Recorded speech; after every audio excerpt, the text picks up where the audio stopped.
Welcome to Sit, Stay, Read, the podcast for every wag, whinny, and whisker. I'm Kathleen Donnelly, award-winning author and retired canine handler.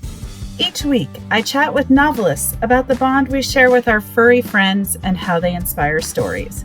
Grab a coffee, get cozy with your favorite pet. It's time to sit, stay, read. Well, today I am honored to have Elena Taylor joining me. She and I first met through International Thriller Writers, where she helped out debut authors, and I'm forever grateful for everything she did to help me out. Yay. But more importantly, we're going to talk about The Haunting of Emily Grace, which, oh Yay. my God, talk about a thriller that you can't put Yay. down. Oh, So I thank love you. that. I love that. Yeah. Thank you.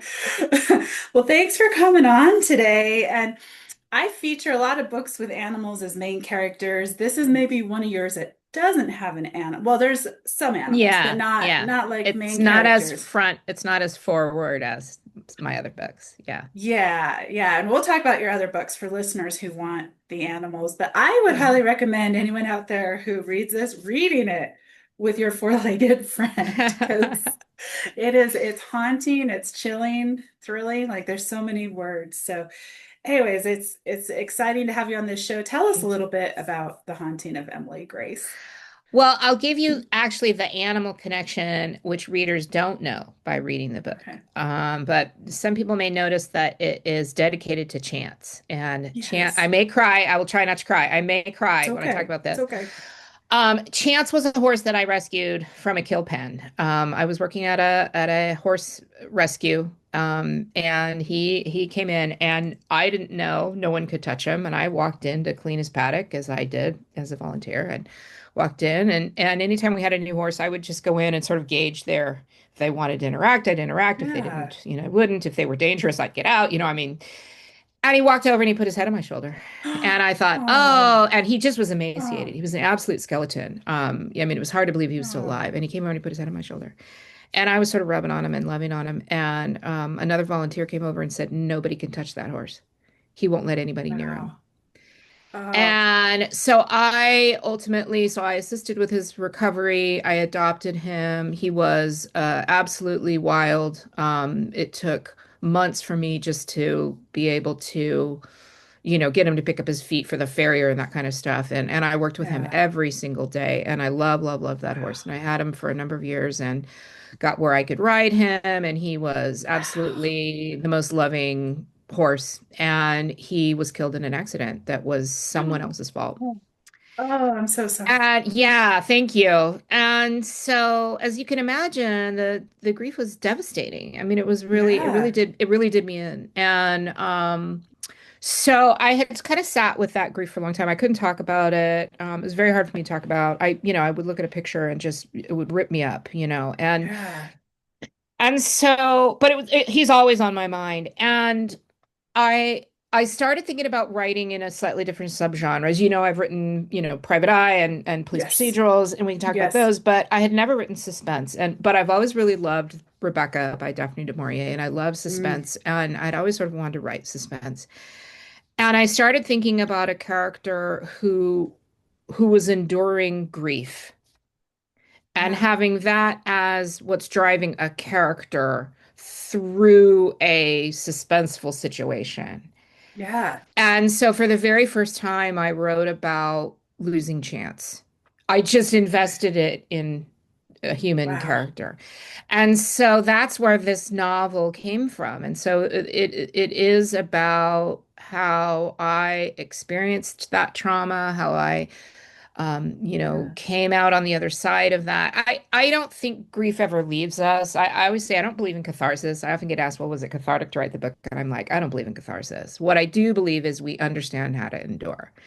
Yeah. That things become blunted with time, that we find other things to put in place of those holes, and that's what I wanted to look at was what does that mean? And then of course I put it on the backdrop of she's hired on this creepy, isolated island, and she's got to finish this big giant house, and the wife is missing. And so it was those layers of what the character was enduring, and then the plot, of course, is I hope mostly driving the Yeah. forward momentum of the book. So that's the real animal connection is that this is about my losing chance.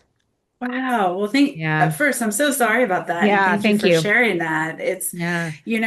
Losing an animal is losing a family member. It It really really is. is. It And really is. if, And to have had a horse who was so close to death and mhm. so untouchable and not long before I lost him was the first time I was riding him outside of the arena.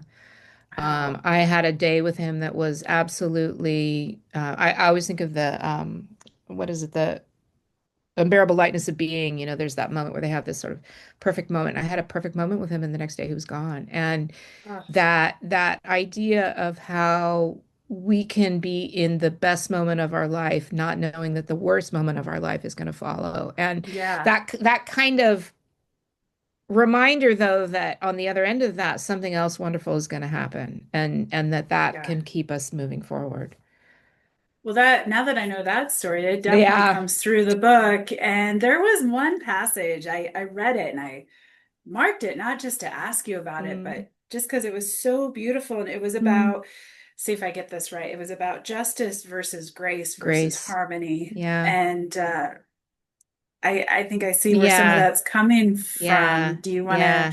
I elaborate will on I will that talk or? about that. I'm glad you brought that up. I've been sort of surprised that people don't ask me about that because it is a little bit my philosophy of life. So basically the concept that comes in at a point in the book is that our lives are a series of striving towards harmony, that we're moving towards grace, however you want to interpret that word.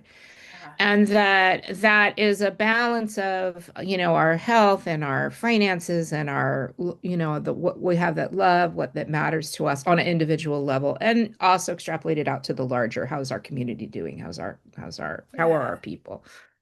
And that when you're in that place, you're in grace, but that there's always going to be something which will throw us out of that, yeah, often things that we can't control. And so then we have to fight. And that fight is the justice part, that you're fighting for yeah. justice in whatever, in however that's manifesting, whether it's an individual justice, whether it's a cultural justice, and we can extrapolate out right to Yes. our current situation.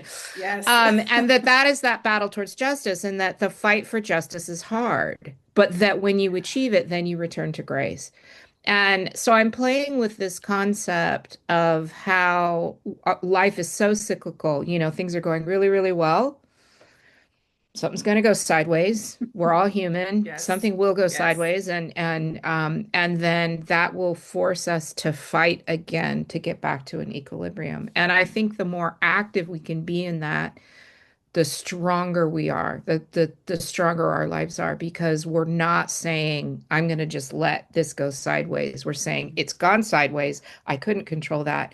All I can control is what I do next to get myself back into a place of grace. So that's the concept behind that. And I believe that. I mean, I think Yeah. and I think it can be applied to so many different sort of situations. Um, and how we choose to make that manifest, I think, is so important. Like, what are we willing to risk? What are we willing to, um, open ourselves up to? When is Yeah. violence too much? When is that not, because I'm a pretty Yeah. pacifistic person. And so it's like, yeah, I get the Yeah. upheaval and the violence, but really, can we find another way? And so just how we navigate through the world, I think can be sort of understood that way. I love that. I love it. And Yeah, that's, thank you. to me, it was kind of the theme of the book. And obviously, Mm, Emily Grace, I mean, the I name know. right there. And So, it was funny because like I didn't have the concept and pick the name. It was like I oh, had the name and really? the yeah, I had the name and the concept was there. It was a I Wow. had a moment, it was well, actually when I was writing the scene you were talking about, I had a moment where I was like, "Oh, wait a minute, her name is Emily Gray." Like it was as if something outside of me had sort of put those things together. So, you know how it is when you're writing, Yes. things just sort Yes. of fit and you have a moment of, "Oh, wow, I didn't see that coming." Yeah. Yeah, yeah. I love those Moments of moments. grace, right? It's Moments of moments of grace, grace. exactly. Exactly. I absolutely love it. And I Yeah. love Emily Grace as a Me character. too. And she has a bit, I don't want to say an unusual career because why should it be It's a unusual as a little female, it's pretty being a unusual. carpenter? But yeah, Yeah. tell us how she came about, how she I developed. was a carpenter. Were you? I was Yeah. wondering. I was Yeah. wondering that. Okay. So, yeah, I have a history of slightly unconventional career. When I was 17, I dropped out of high school and I was an auto mechanic. I worked on cars.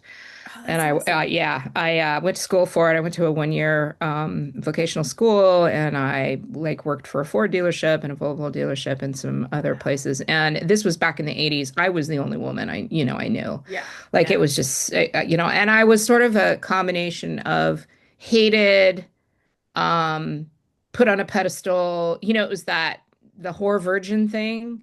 I had that Yeah. applied to me in my day job because it was like, well, you either have to be a slut or we have to put you on a pedestal that you're here Yeah. with us. Like I couldn't just be me. And it was very Yeah. challenging. And so obviously this book is set now and things have changed a little bit.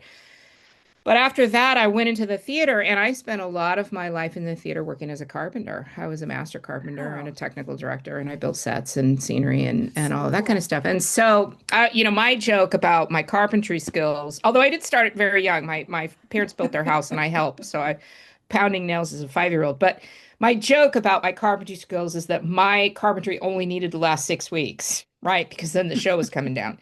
So I I also love it. right. So I made her a carpenter, but I also have a real carpenter who was an expert for me, and I would Okay. send him little notes and go, "Hey, what's your thoughts about this or whatever?" And so the house, the crazy Yeah. house, is This all house. that's all legit. That house could be built. I wish somebody with a Really? lot of money would. Yeah, because for those who haven't read the book, the house can't. She's hired to do the finished carpentry in this house. And the house is cantilevered out over a cliffside. And so it's done by the metal struts, the framework is in the ground. And my parents' house, I've gone sort of far afield, but my parents' house, which I helped build, was on poles. And so the poles are 6 to 8 feet in the ground and Okay. concrete, and they're telephone poles. And the house itself sits about 3 feet above the ground. And so I grew up in a house that's off the ground. And Okay. so shifting to this very modern, very expensive house, cantilevered off, but anchored into the ground was just this sort of evolution from the house that I had Yeah. grown up in. So it's legit. So I wanted her to come into this house. It's very Rebecca returning, going to Mondelez. It Mhm. does very much have those, but I wanted her to go into that house as a craftsperson. I wanted her to go into the house with this autonomy that she was going to finish this place. And I wanted her to have that kind of skill set where she's super practical, very, very capable. We could Yeah. believe that she's brave, but also, it puts her in a particular socioeconomic place. Right. She's technically blue collar, and Yes. she's, and all of that. And so I liked that as her sort of foundation, that she's this intensely practical person. And then she's thrown into a situation which doesn't feel real. And that juxtaposition was part of what I was playing with. So that's how she ended up a carpenter is Okay. I was knocking nails in as a 5 year old. My dad would start a line and I would go along behind him and knock him in. So Oh, that that house is is so still awesome. standing. Yeah, my parents' That's house is really still awesome. standing. So we did okay. Wow. Yeah, Yeah. you did great. Well, in the house in this book and the setting, the islands, these are real islands, right? They are real islands. Now, Salish Okay. Island is not real. Monk's Rock, the actual location of the book is not real. But Okay. The San Juan Islands start just outside Seattle. A lot of people know Whidbey Island. That's technically part of Yeah. the San Juan Islands. And Vancouver Island is technically part of the same chain, but they go all the way up into Okay. Canada. And there are hundreds of these little islands. Some of them Okay. disappear. All that's real. Some of them disappear at high tide. People own them. There are some private islands people own. There's some that Wow. are reserves that you can't even, you can't Okay. land on in a kayak because there's birds or what have you. And so these little islands, and it's an amazing place. If people ever have a chance to go, it's Never just been. incredibly beautiful. But these islands are very rocky, sheer sides down to the water. They can be anything from a couple miles across to, 500 feet across. And they're Wow. just, you can ferry in around them, and there's So orcas cool. and dolphins. And it's just remarkable, remarkable. But it's also, the winds can be wicked and the storms come through and the, Yeah. rain lashed, and you're very isolated because it's true that there's not police stations on a lot of these inhabited islands, and so you'd have Yeah. to, call the sheriff and have people flown in and out on helicopters. If there's an injury, you're in big trouble. So that is all real. That is all real. Okay. Yeah, yeah. That's kind of what I thought, but I was trying to look it up on a map and then I was like, Yeah. you're probably Orcas doing, Island. Yeah, if you look okay. up Orcas Island, San Juan Island, and you look at some of those images, that's going to be Okay. really close to what this island would look like. Yeah. That's Yeah. awesome. Yeah. Oh, I love it. And a perfect setting for a little, there's paranormal and some psychic. So I'm Mhm. curious, have you had ghost experiences, psychic experiences? So I'm going to tell you something that you will know having read the book, but it won't give anything away. Okay, There perfect. is a particular scene where that is most clear, and that is almost verbatim something that happened to me. And Wow. I'm not a, I'm a pretty grounded person. Yeah. And had somebody relayed that story, I would have said, yeah, right. But it almost verbatim happened to me. And when we're off Wow. air, I can fill you in on some of the Okay. details. But I'd love to hear it. to answer your question, I've had a couple things that happened to me over the years that are a lot of them actually related to animals, where I've had Mhm. what I would call communication, or sort of reaching out. To give you a very minor example that does not appear in the book, I had lost a horse to lung cancer, of all things. Oh my gosh. Whoa. Yeah, very rare and always Wow. fatal. Yeah. Very rare and Yeah. always fatal. And so I had lost this horse, and a couple days later, I'm out in my barn. It's dark. It's like 10:30 at night. I'm checking on my other horses. And of course, I'm just, I had just lost this horse. And oh, how ironic. She's going to show up and make an appearance. I walk out of the barn. It's pitch dark. Something comes flying out of the pasture at me. I don't bat an eye. Doesn't scare me at all. I lean over, and this cat who just showed up, this Oh, there she cat, is. this is Oh, this she's is beautiful. Juniper. This is Hi, Juniper. Juno. Oh, that's This Juno. this Okay. is Juniper. Juniper. This cat, skin and bones, launches herself into my arms, and Oh my gosh. as I wrap my arms around her, a voice in my head says, "Radar sent me to you." And the radar was the horse I had Wow. just lost. And the voice said, and I never hear voices, so this is unusual. And the voice said, "Radar sent me to you. He said you would take care of me." And I was like, Wow. I guess this is now my cat. And I Love walked into it. the house and I said to my husband, I said, you gotta come downstairs. And I'm holding this cat. And I'm like, I think we have a new cat. And that's how Juniper arrived. Just sort of open. I think I'm sort of open to it. And Yeah. however people want to understand what happened in that moment, like I felt I was hearing from radar. And I've got so many of those kinds of stories that it doesn't feel it feels like more than just a fluke to me. So that's Yeah. kind of where I'm at with, and and ever since I was a kid, I've always loved, even though I'm not necessarily a believer, I do think there are lots of things we don't know, right? Like Yes. parallel universes verses could explain all kinds of crazy things, right? I do believe in that, but despite not being, I don't go out ghost hunt. I love ghost story. Like I love the idea. I love the idea of a place being invested with energy of people we've lost, animals we've lost being able to speak to us. Like I just think that's so incredibly comforting to think that Yeah. that energy is still there and we can still touch it. So I think my enthusiasm is as much as my sort of belief. I love it. It's a I good love it. time. Yeah. It is. It is. And to be honest, I'm a big believer. I've had Yeah. experiences and stuff Yeah. too. And I think that's part of the reason I love this book so much. Yeah. So Yeah. Yeah. it's this beautiful healing. It's this, Yeah, yeah, it brings over from paranormal side yeah, and yeah, yeah, yeah. But I it just is love it. those events in the book are very, very real. They're things I've experienced. So, Wow. Yeah. Wow, I Yeah. love that. Yeah. Very cool.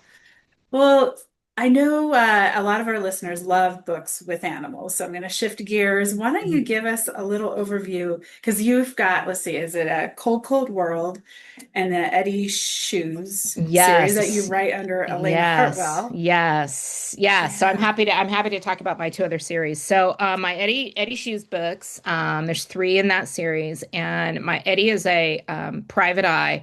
She's not an animal person, but in the first book, I'm not gonna, this isn't giving anything away because I'm not gonna tell you how she finds him. She is saved by a dog, and the dog Cool. becomes very, very important to her. And he figures very, he's important in the first book, but he figures, he's integral to the second and third book. And I love that dog. He's he just yeah. And then my second series, and that's quirky, funny, private eye, mother-daughter crime fighting duo. It's funny It is and all of fun. that. It is fun. Yeah, it's a good Yeah, time, right? It's a good it time. is. It's very It Sue is. Grafton. It It's very is. Sue Grafton. And then my second series, the Sheriff Bet Rivers series. So the first one is All We Buried. The second is Cold Cold World, and then the third one is Killed to Keep, and that comes out next year. Oh, We're good. actually in the Okay. middle of edits right now, so hope to have a Nice. cover soon. And in that book, I'm not giving anything away. This happens in the opening pages of book one.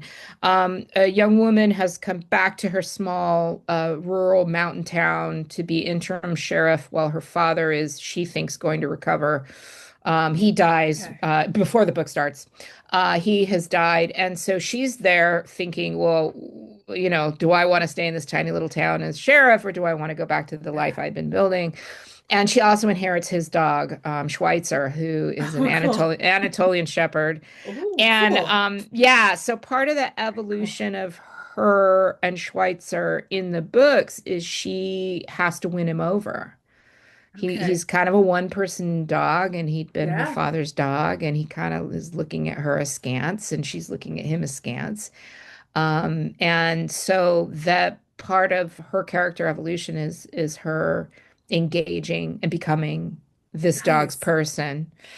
And so there's that. And then there's a ton of animals just sort of scattered through. There's horses in the third Nice. book of Eddie Shoes. There's horses in all of the Bet Rivers Nice. books. There's some random cats show up in various places. So I like you. I'm such an animal person. Yeah. I can't imagine life without animals. And so my characters are people like us.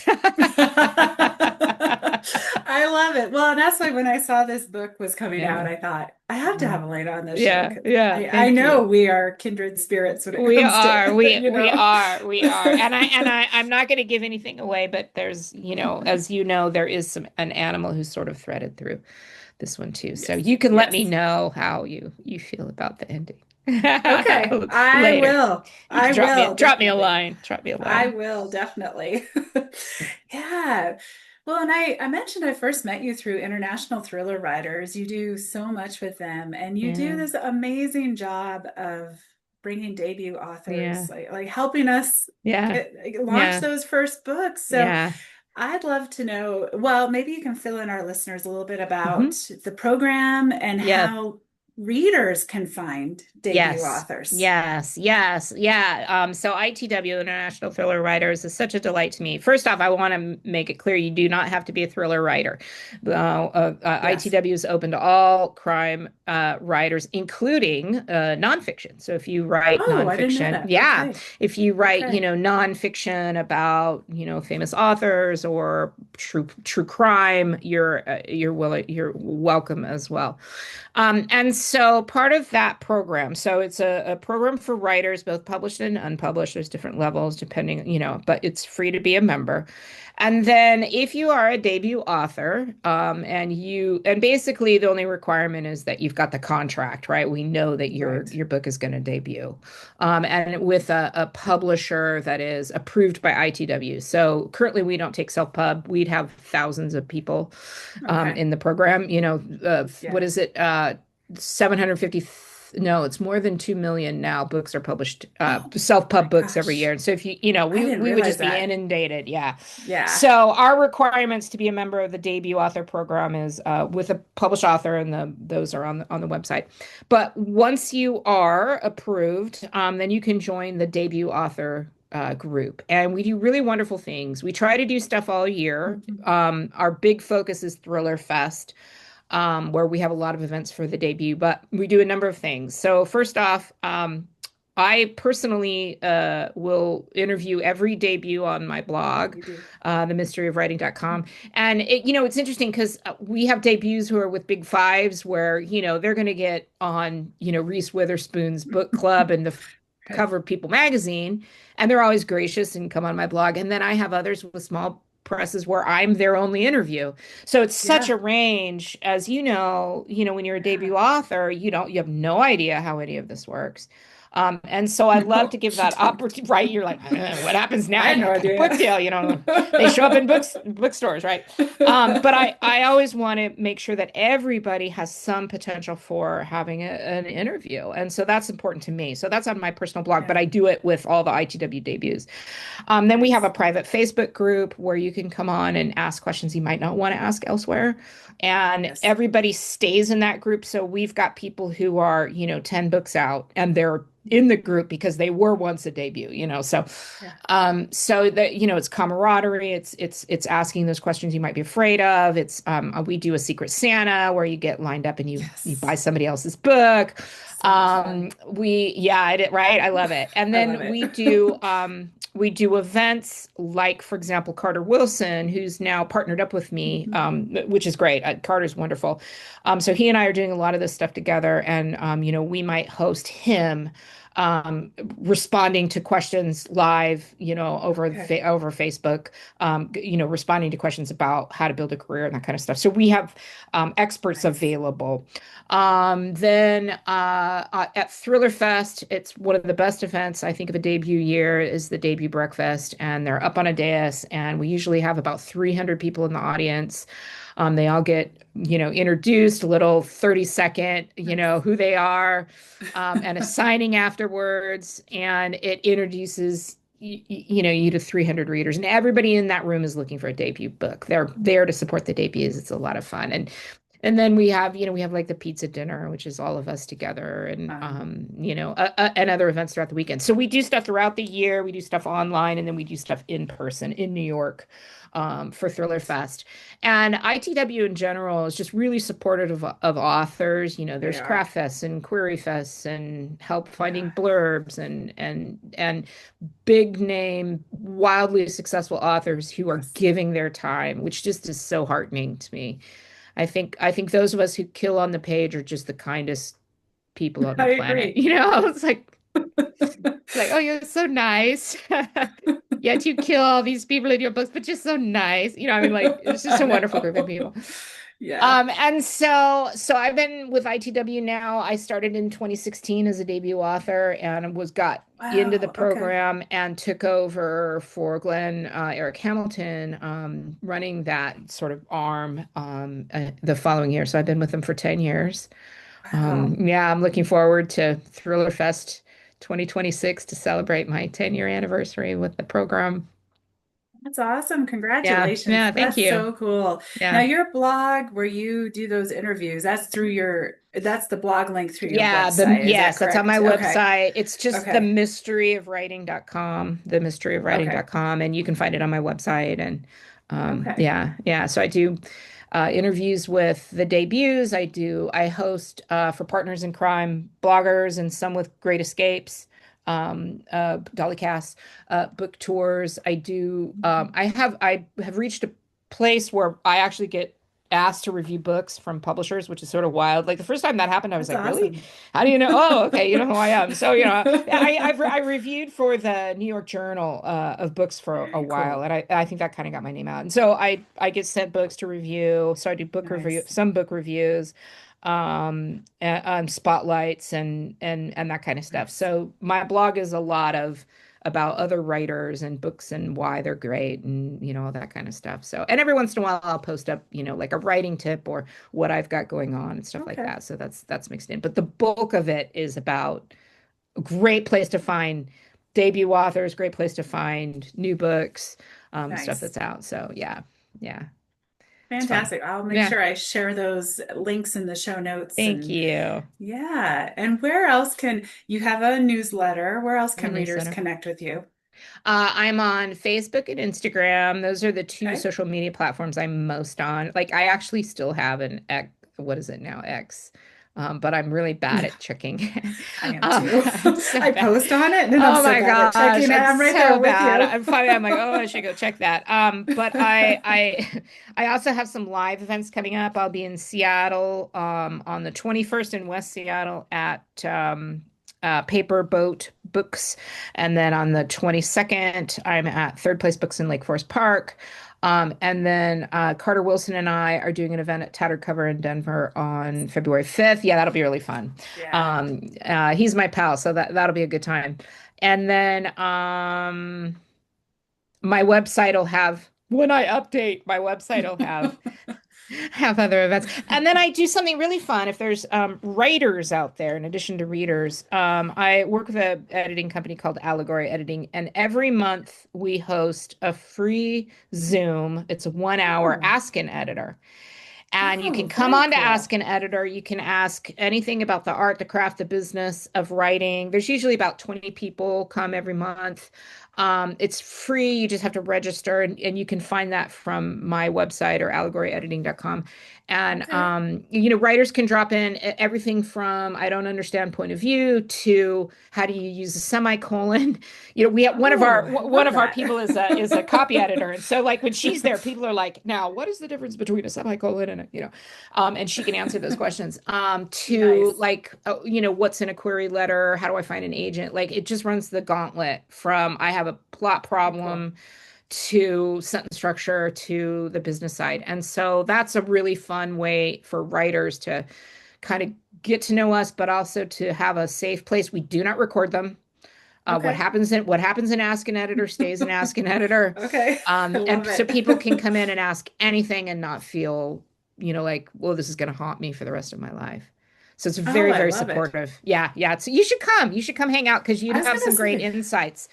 When authors show up, I often am like, I would love to hear your thoughts on this. So, you might get hauled into, but also, Okay. you and I both know it doesn't matter how many books out, there's always Yeah. stuff we're wondering about or curious about or stuck on, or so it's a really fun time. I actually already have three questions in mind, so I'm gonna go check that out because I'm All like, right. oh, I'm like, We have oh, one I. tomorrow. We have Oh, one you tomorrow. do? Oh, I 10 can't a come 10 a.m. tomorrow. Pacific time. That's all Oh, right. You shoot. can take a look I'll get signed at up, our next but one. Yeah, yeah, yeah. yeah, It'll be yeah, fun. because yeah, there's just like you said, it doesn't matter how much you write, Yeah. there's things that There's you always just something. and sometimes I'm Oh, just pulling my hair out. I'm like, I I don't know. know. I need to go back to diagramming sentences or something. I don't Oh my gosh. Oh know. my gosh. God, I'm like no, I'm no, like I will never really understand what a run-on sentence is. Like that is, no. that's what copy editors are for. That's not my job. I'm a Oh, developmental editor. I don't do copy editing. I'm a God bless copy developmental editor. editors. I That's all I know. have to So say. good. Oh my gosh, so good. So When I good. go through my copy edits, I'm like, thank you. And I, So, and I'll get a note. I'll get a note that I have had a dozen times, and I'll think, Elena, why can't you get that right? Why? Like I I don't know. even see it. And bless this copy editor's like, okay, this is actually two sentences here. So We all have our things. I think if you look up dangling modifier, my picture is yes, there, and my yes, manuscript yes, is right there with yes, it, with all the yes, red to go back. And yes. I would, I just, yes. Yeah. I don't even see them. I just I don't either. That makes me feel better to hear you say that too. yeah, So yeah, yeah, yeah. that's awesome. Oh my gosh. Well, I could talk to you for hours, but you'll just have to come back on the show when your I'd next love book to. comes out. I would So love to. this has been fantastic. Everyone, it's The Haunting of Emily Grace. Yay. Fantastic read. Please check it Thank out. you. Now we know the story behind Chance and the everything. So it's Yeah. even that much more special. Well, thank Thank you for you. coming on. Yeah, it's been wonderful. It's been a pleasure. So until next time, keep your tails wagging and pages turning. Thanks for joining me today. Sit, Stay, Read is a part of the Authors on the Air Global Network. If you enjoyed today's author interview, be sure to leave a review and share the episode with a fellow animal-loving reader. If you're curious about the world of working dogs and wilderness adventures, please check out my books at KathleenDonnelly.com. Until next time, curl up with your best furry friend and sit, stay, read.